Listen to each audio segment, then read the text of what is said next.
ఆంధ్ర తెలంగాణలో తక్కువ ఫీజులతో high quality results ఇస్తున్న ఏకైక సంస్థ తిరుమల్ ఐఏఎస్ ఇన్స్టిట్యూట్. గౌరవ శాసనసభ్యుడు రాకేష్ రెడ్డి గారు ఎత్తిన అంశం మీద 119 నియోజకవర్గాల్లో ఉన్నటువంటి శాసనసభ్యుల ప్రాతినిధ్యం ఏంటనేది ఒక ప్రశ్నగానే ఉంది.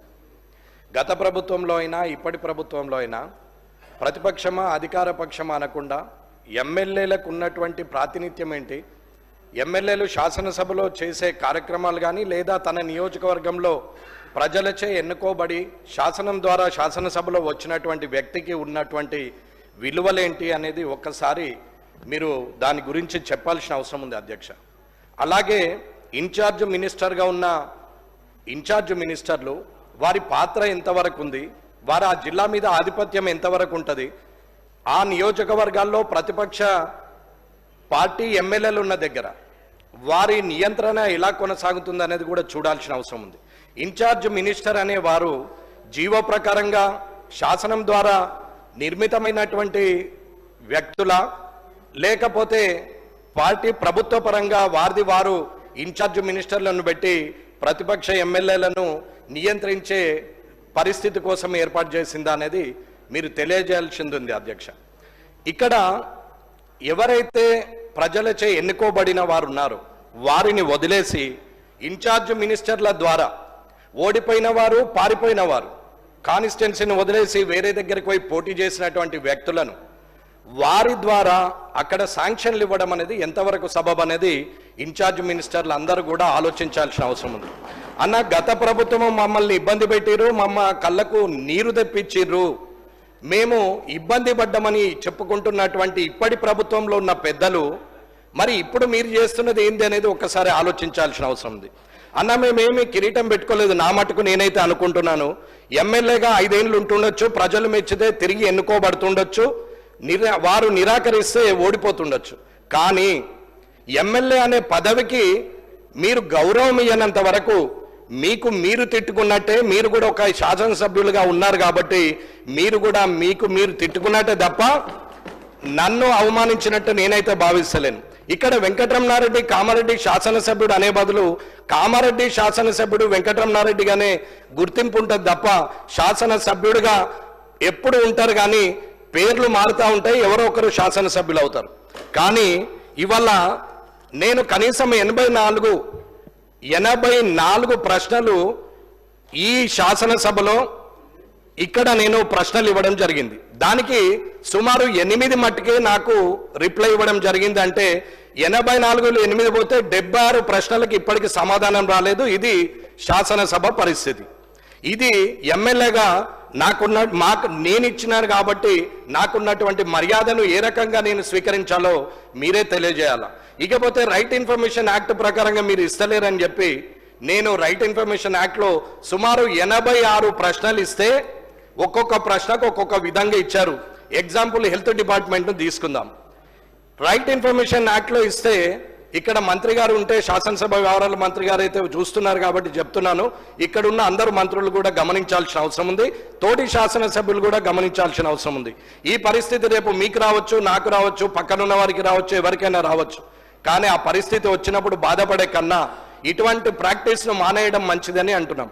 ఆర్టీఐ కింద ఇచ్చినటువంటి హెల్త్ డిపార్ట్మెంట్కి ఇస్తే హెల్త్ డిపార్ట్మెంట్ వాళ్ళు పిఐఓ ఎవరైతే పబ్లిక్ ఇన్ఫర్మేషన్ ఆఫీసర్ ఉంటాడో ఓహో ఇటువంటి చాలా చూసినాం, ఇది అయ్యేదా పోయేదా అని మాట్లాడినటువంటి హెల్త్ డిపార్ట్మెంటు ఎడ్యుకేషన్ డిపార్ట్మెంట్ ఉన్న ముఖ్యమైన డిపార్ట్మెంట్లు ఇవాళ మాట్లాడుతున్నటువంటి మాటలు, ఇది స్వయంగా నా లెటర్ అక్కడ ఇస్తుంటే మాట్లాడినటువంటి మాటలు నేను పేర్లు ఉద్యోగస్తుడు డిసిగ్నేషన్తో సహా చెప్పగలుగుతానని చెప్తున్నాం.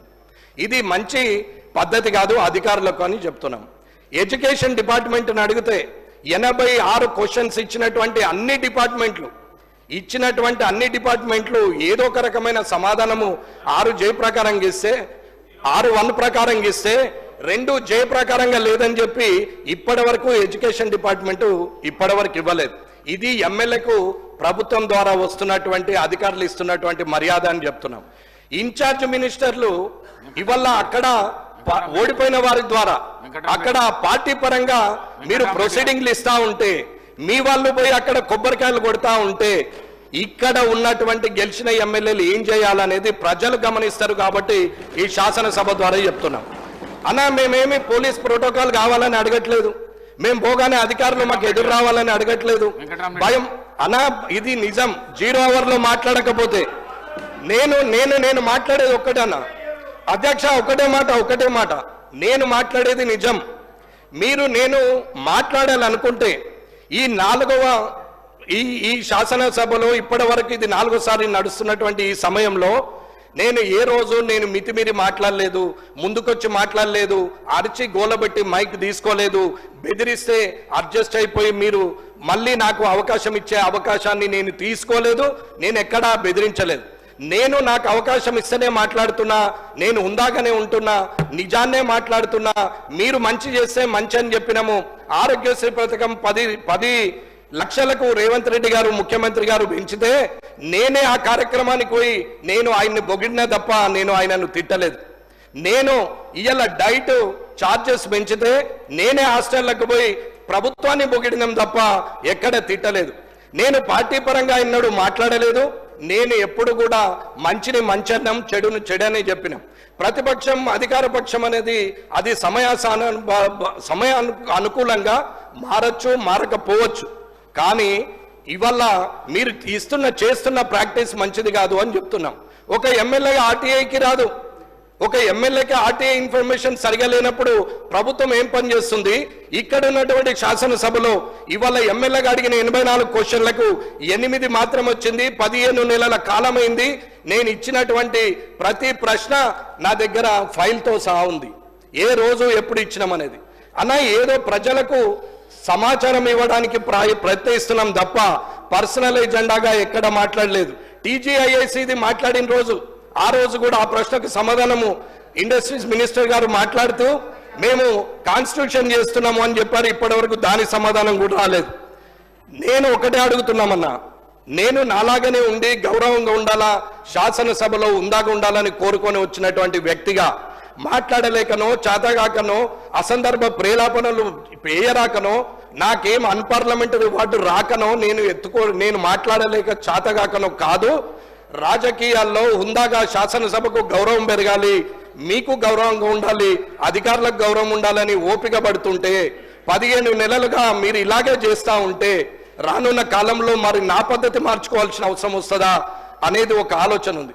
కాబట్టి దయచేసి తొందరగా అన్ని డిపార్ట్మెంట్ల నుంచి రైట్ ఇన్ఫర్మేషన్ యాక్ట్లో రావాలా. అవి ఏవి కూడా ప్రశ్నలకు సమాధానం చెప్పలేని స్థితిలో ప్రభుత్వము శాసనసభ ఉంది అంటే అది మీకే సిగ్గుచేటు, నాకు సభ్యుడిగా కూడా నాకు కూడా సిగ్గుచేటనే మాట్లాడుతున్నాం. కాబట్టి ఇవాళ ప్రభుత్వం నిజంగా ధైర్యంగా ఉండి చేస్తున్నది నిజమే అయినప్పుడు అడిగిన ప్రశ్నకు సమాధానం ఇవ్వాల్సిన అవసరము అధికారులకు ఉన్నది, అలాగే ప్రభుత్వానికి ఉన్నది అని చెప్తున్నా నేను.